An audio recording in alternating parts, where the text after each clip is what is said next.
Quel est le sentiment avant de disputer cette demi-finale demain à domicile devant autant de public?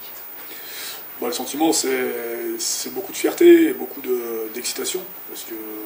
De fierté parce que, comme le disait Antonin juste avant, on a travaillé énormément cette saison, la saison dernière aussi.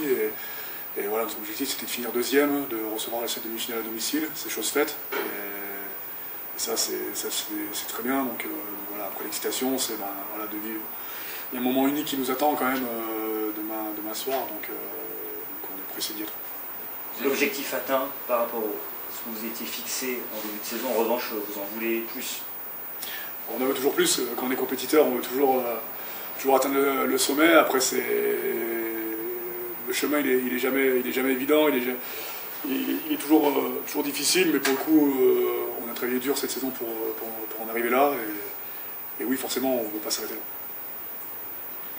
Steve, tu fais partie des joueurs qui étaient déjà là en 2021, qui ont vécu des phases finales de Pro D2 avec un certain nombre de partenaires de cette saison. Le contexte était totalement différent dans la saison, le match vous aviez joué à l'extérieur, mais qu'est-ce que tu en as gardé de cette petite épopée de 2021? On apprend toujours de notre parcours. Et j'avais le premier mec qu'on reviendrait plus fort. Et ma priorité, c'était qu'on reçoive à domicile sur ces phases finales, parce que quand on se déplace, c'est toujours très compliqué. Et encore une fois, c'est chose faite. Après, c'est pas une fin en soi, parce qu'il y a un sacré match qui nous attend demain, mais j'en retiens qu'on a fait les choses nécessaires pour se mettre dans les meilleures conditions possibles. Vous avez terminé deuxième, forcément il y a une forme de pression de recevoir aussi à domicile. Comment on la transforme cette pression en pression positive?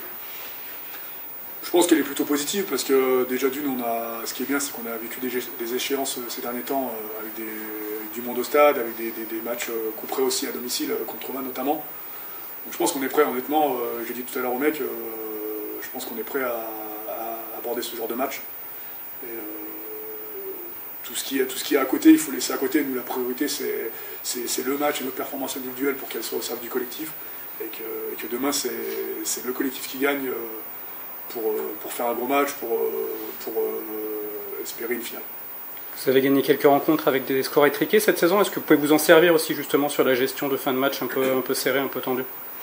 Oui, on a connu énormément de scénarios, donc tout est bon à prendre, comme je disais, il faut toujours se servir de notre parcours et je pense que tout ce groupe qui travaille depuis 2 ans maintenant, on a vécu énormément de scénarios différents et c'est là où demain il va falloir être capable de s'adapter, capable d'être intelligent quand il va falloir l'être et voir par rapport à ce que nous propose Mont-de-Marsan.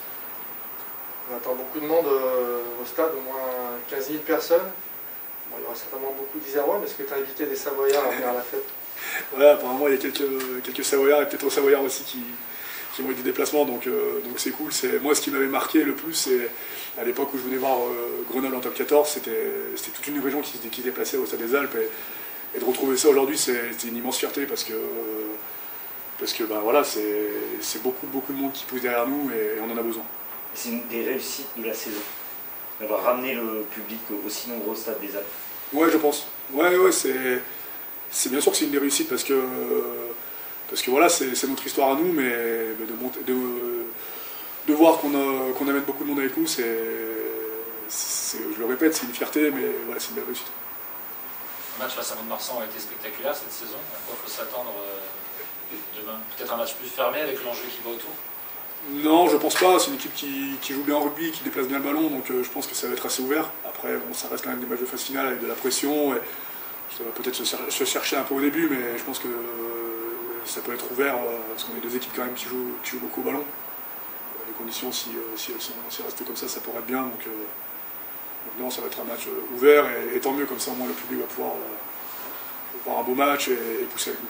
Est-ce que tu as senti un espèce de parfum de phase finale avec les supporters sur les réseaux sociaux, des gens que tu croises éventuellement dans la rue? Est-ce qu'il y a un peu plus d'engouement comme ça autour de vous? Oui, c'est toujours particulier. On sent toujours que voilà, c'est différent, mais je reste quand même assez neutre à tout ça, parce que voilà, il faut rester, nous on reste focus sur notre performance qui est le terrain, et je le répète, ce qui est bien, c'est qu'on avait déjà des matchs comme ça il n'y a pas si longtemps que ça, donc voilà, au moins ça, on n'est pas surpris. Je pense que les jeunes du groupe non plus. Ça, c'est le plus important. Quand on a de l'expérience, on arrive à gérer, et aujourd'hui les jeunes, c'est surtout ça qu'il faut savoir gérer. Pour un enfant du club comme vous, jouer des phases finales, c'est un moment spécial, particulier encore plus. Ah oui, c'est extraordinaire, c'est les meilleurs moments. On travaille dur toute la saison pour vivre ces matchs avec beaucoup d'intensité. Comme on le dit toujours, c'est un autre championnat qui débute. Alors c'est les mêmes joueurs qu'on a rencontrés dans la saison, mais il y a un peu plus de testostérone et c'est particulier. Donc bien sûr qu'on est super content de jouer ces matchs et on a hâte d'y être.